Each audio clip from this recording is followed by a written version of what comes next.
Every state holds property that belongs to people it cannot find.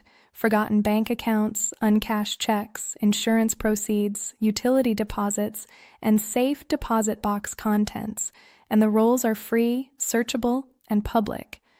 Most people use them to look for their own money. Used differently, they are a locating tool.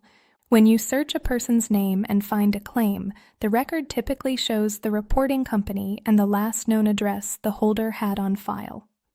That address is a documented point in time, and the reporting business tells you a relationship existed: an employer, a bank, an insurer, a utility.